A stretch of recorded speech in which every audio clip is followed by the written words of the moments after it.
Hello बच्चों, आज हम पढ़ेंगे प्रीमियम पर निर्गमित अंशों के हरण में पुनर्निर्गमन पर आधारित क्वेश्चन नंबर 31, जिसमें दिया गया है ए बेस लिमिटेड की अधिकृत पूंजी 8 लाख रुपए थी, जो कि 40,000 समता अंशों में विभक्त थी। कंपनी के 10,000 अंश निर्गमित व चुकता थे। कंपनी ने 10,000 अंश व 2 रुपये प्रति अंश अधिमूल्य पर निर्गमित किए। तो देखिए 40,000 अंशों में विभक्त थी, जिसमें से 10,000 तो पहले ही निर्गमित थी और 10,000 और उन्होंने प्रीमियम पर निर्गमित कर दिए। 14,000 अंशों के लिए आवेदन पत्र प्राप्त हुए। 1,000 अंशों की रकम खेद पत्र के साथ लौटा दी गई। शेष को अगली मांग के लिए रोक लिया गया। अंशों पर रकम इस प्रकार दे थी: 5 रुपये आवेदन पर, 8 रुपये आवंटन पर, अधिमूल्य सहित। अधिमूल्य कितने का है? 2 रुपये का। यानी अलॉटमेंट पर कितने मांगे गए हैं? 6 रुपये। 5 और 6 कितना होगी? 11। 5 रुपये प्रथम मांग पर, तो प्रथम मांग पर कितने रुपये हो गए आपके? 11 5 16 और शेष अंतिम मांग पर, यानी 4 रुपये अंतिम मांग पर मांगे गए होंगे। एक अंशधारी जिस पर 150 अंश थे, प्रथम व अंतिम मांग की राशि न दे सका, ठीक है, उसके अंश हरण कर लिए गए। अपहृत अंश 16 रुपये प्रति अंश के हिसाब से पुनः निर्गमित किए गए। कंपनी की पुस्तकों में आवश्यक जर्नल लेखी कीजिए, रोकड़ पुस्तक में चिट्ठा बनाइए। तो देखिए ओवर सब्सक्रिप्शन वाले क्वेश्चन हैं इसमें, तो चलिए अब हम इसका सॉल्यूशन देख लेते हैं। देखिए हम इस क्वेश्चन का 31 का सॉल्यूशन देखते हैं। तो देखिए इस वाले क्वेश्चन में हमारा ओवर सब्सक्रिप्शन हुआ है, यानी कंपनी ने जितने शेयर इश्यू किए हैं, जनता ने उससे ज़्यादा शेयर खरीदे हैं। तो देखिए उससे ज़्यादा के लिए एप्लीकेशन मनी प्राप्त हुई है। तो हमें इसमें 2 टेबल बनानी होंगी। एक टेबल तो वो है जो मैं अब तक आपको बनवाती आई हूँ। एक दूसरी टेबल एक हम और बना लेंगे, जिसमें हम लिखेंगे नंबर ऑफ़ शेयर सब्सक्राइब्ड। इसका मतलब है कि जनता ने कितने अंश खरीदे हैं। फिर नंबर ऑफ़ शेयर अलॉटेड, इसका मतलब है कि कंपनी ने कितने शेयर जनता को निर्गमित किए हैं। अमाउंट रिसीव्ड, यानी जनता ने जितने अंश खरीदे हैं उस पर कितनी राशि प्राप्त हुई है। अमाउंट रिक्वायर्ड, कंपनी ने जितने अंश निर्गमित किए हैं उस पर कितनी अमाउंट होनी चाहिए। अमाउंट टू बी एडजस्टेड, जितनी एक्स्ट्रा अमाउंट हुई है उसको हमें एडजस्ट करना होता है। कहाँ कहाँ? अलॉटमेंट पे फर्स्ट कॉल सेकंड कॉल, ठीक है, मैंने केवल 2 ही लिखा है, अलॉटमेंट फर्स्ट कॉल। फिर उसके बाद में रिफ्यूज़, यानी कितनी राशि कंपनी ने जनता को लौटा दिया। इस टेबल के माध्यम से हमें पता चल जाता है कहाँ कहाँ हमें कितनी राशि प्राप्त हुई है। तो देखिए 10,000 अंश कंपनी ने जनता को इशू किए थे, लेकिन जनता ने 14,000 अंश खरीद लिए। तो इसमें इन्होंने ये कहा है कि कंपनी ने 1,000 अंशों को तो लौटा दिया, लेकिन 13,000 अंशों में जो 3,000 अंशों की राशि को इन्होंने एडजस्ट कर दिया। अब कहाँ एडजस्ट करा है? तो क्वेश्चन में दे रखा होगा कि एप्लीकेशन के अलॉटमेंट के साथ एडजस्ट करना है, फर्स्ट कॉल के साथ एडजस्ट करना है, सेकंड कॉल के साथ एडजस्ट करना है। यदि नहीं दे रखा है तो आपको अलॉटमेंट के साथ एडजस्ट करना होगा, ठीक है। अब देखिए हम निकाल लेते हैं। देखिए यहाँ पर जैसे 1,000 शेयर है, तो 1,000 शेयर को कंपनी ने कितने शेयर इशू किए? कोई भी शेयर इशू नहीं किया। तो जो ये 1,000 शेयर है, इस पर एप्लीकेशन के कितने रुपए हैं? देखिए दूसरी टेबल में देखिए एप्लीकेशन के हैं 5 रुपये। 5 रुपये के हिसाब से कितने रुपए प्राप्त हुए होंगे? 5,000 रुपये। तो यहाँ पर इन शेयर के हिसाब से हम रिफ्यूज़ कर देंगे, यानी धनराशि लौटा देंगे 5,000 रुपये। अब बचते हैं, जनता ने कितने खरीदे? 14,000, जिसमें से 1,000 की धनराशि तो लौटा दी, बाकी बचते हैं 13,000। 13,000 में कंपनी ने कितने शेयर इशू किए हैं? 10,000 शेयर इशू किए हैं। तो देखो 10,000 के हिसाब से एप्लीकेशन मनी कितनी थी? 5 रुपये की। तो 13,000, पहले हम 13,000 के अमाउंट निकालेंगे, 5 में गुणा करेंगे तो कितनी हो जाएगी? 65,000। इन 10,000 की 5 में मल्टीप्लाई करेंगे तो हो जाएगी 50,000। यानी अमाउंट हमें 50,000 चाहिए, लेकिन अमाउंट हमें रिसीव कितनी हो गई? 65,000। एक्स्ट्रा अमाउंट कितनी हो गई? इस 65,000 में से हम 50,000 रुपये घटाएंगे, तो एक्स्ट्रा अमाउंट घटाएंगे तो एक्स्ट्रा अमाउंट कितनी हो जाएगी? 15,000 रुपये। ये 15,000 रुपये हमने अलॉटमेंट के साथ एडजस्ट कर दिए। क्लियर हो गई इतनी बात? इसके बाद में देखिए हम दूसरी टेबल बनाएंगे। दूसरी टेबल में हमने वही लिखा, शेयर इशूड कितने? 10,000, ठीक है। Application, allotment, first call, second call. अब देखिए एप्लीकेशन पर हमें कितने शेयर प्राप्त हुए थे? 14,000। अलॉटमेंट पे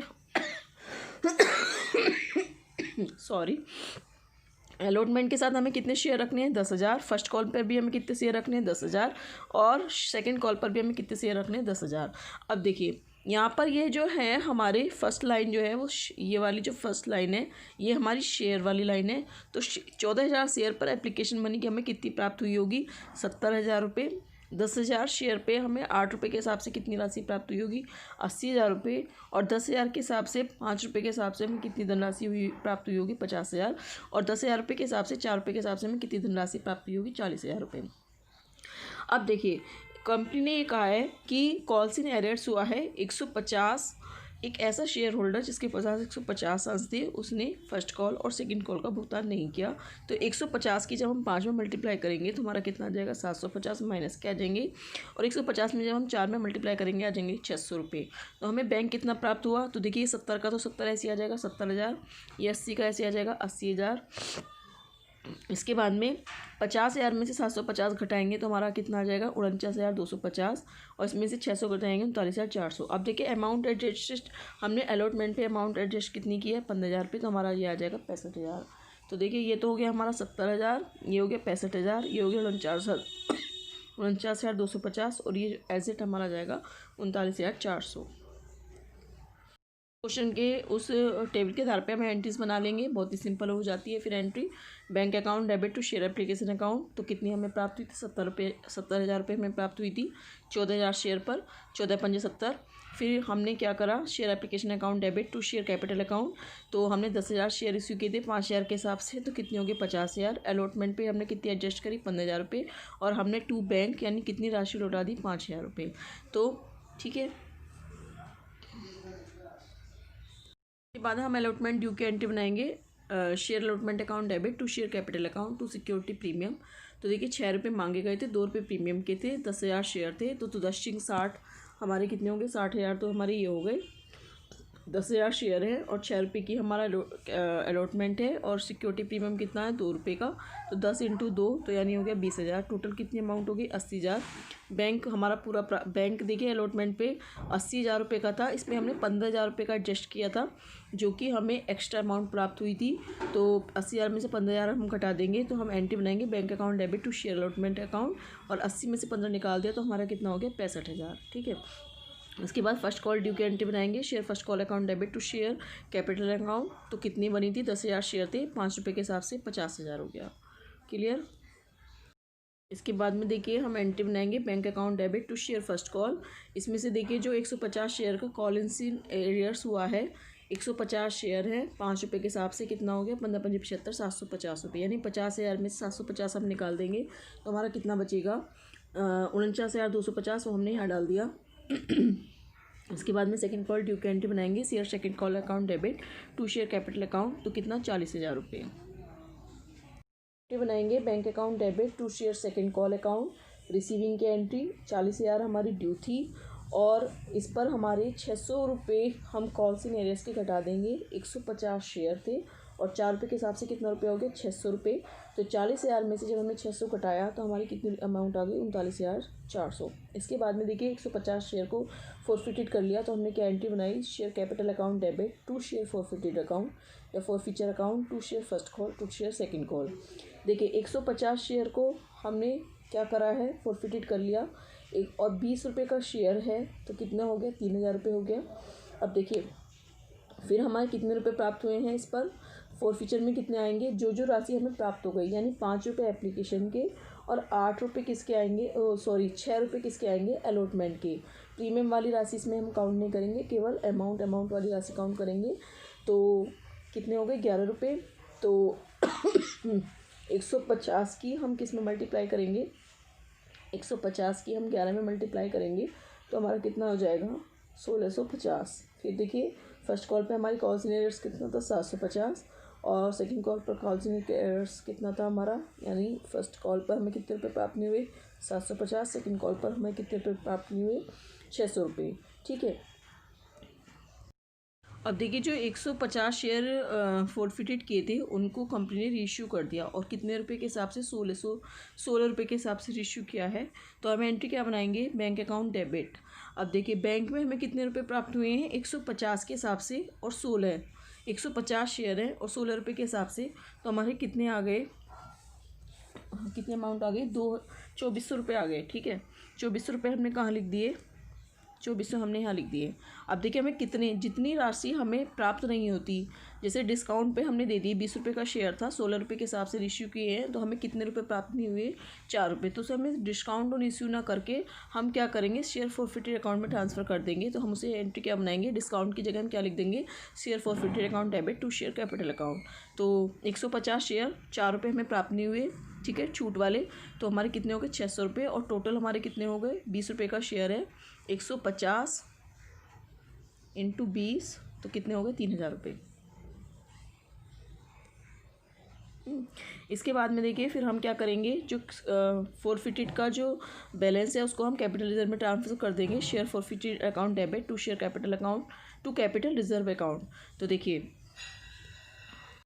यहाँ पर देखिए हमारा क्रेडिट में बैलेंस कितना है, फॉरफिटेड का 1650, फॉरफिटेड अकाउंट का हमारा बैलेंस कितना है क्रेडिट का 1650, और देखिए डेबिट बैलेंस कितना हो गया, 1600, कितना बैलेंस हो गया, सॉरी 600। ठीक है, 1650 था क्रेडिट बैलेंस, 600 हमारा डेबिट बैलेंस है, तो हमारा कितना बचता है, 1050। 1050 हमने कहाँ ट्रांसफ़र कर दिया, कैपिटल रिजर्व में। अब देखिए हम बैलेंस शीट बनाएंगे। तो बैलेंस शीट में देखिए ऑथराइज कैपिटल, इसमें हमारा क्या बनवा रहा था क्वेश्चन में, इसमें क्वेश्चन में हमारा रोकड़ बुक पुस्तक बनवा रहा था, मैंने बैंक की एंट्री बना दी थी। तो आप चाहे एंट्री बना दें, चाहे ये वाली बैंक की एंट्री बना के सीधा आप कैश बुक में ट्रांसफ़र कर दें, चाहे आप ऐसे बना के बाद में कैश बुक में ट्रांसफ़र कर दें, वो आपकी इच्छा है। मैंने यहाँ पे कैश बुक बनाई नहीं है, लेकिन आप इसके हिसाब से कैश बुक बना लेना, ठीक है। तो देखिए अब हम क्या करेंगे, हम बैलेंस शीट बनाएंगे। तो देखिए ऑथराइज कैपिटल हमारी 40,000 शेयर थे, 20 रुपये के हिसाब से हमारी कितनी रुपये हो गई, 8 लाख रुपये हो गई। इसके बाद में इश्यूड कैपिटल कितनी, 10,000 शेयर, 20 रुपये के हिसाब से हमारी कितनी हो गई, 10,000 शेयर थे, 2 लाख रुपये। ठीक है, फुल्ली इश्यूड शेयर हमारी 10,000 पहले ही इश्यू कर दिए थे, तो कितने रुपये हो गए, 2 लाख रुपये। ये हमें दिखाना होगा बैलेंस में, ये दोनों अमाउंट हम टोटल में नहीं दिखाएंगे, बाकी हम फुल्ली इश्यूड जो पहले ही निर्गमित किए जा चुके हैं उनको हम दिखा देंगे, ठीक है।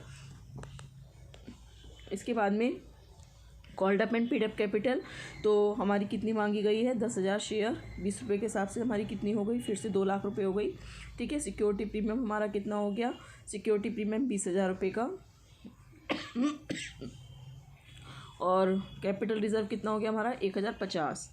ठीक है, बैंक अकाउंट हमारा कितना हो गया, तो देखिए टोटल जो हमारा बैंक का बैलेंस आया था वो कितना हो गया, ये 4,21,050, ये हमारा बैंक का बैलेंस हो गया।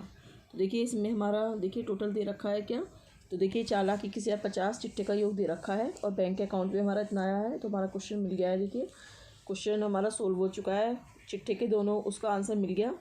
तो देखिए आपका क्वेश्चन सोल्व हो चुका है। इससे रिलेटेड आपको कोई भी प्रॉब्लम हो आप मुझे कमेंट करके पूछ सकते हैं, और नेक्स्ट अपडेट के लिए प्लीज़ मेरे चैनल सब्सक्राइब कीजिए, लाइक कीजिए, और बेल आइकन का बटन प्रेस करना ना भूलें। Thank you.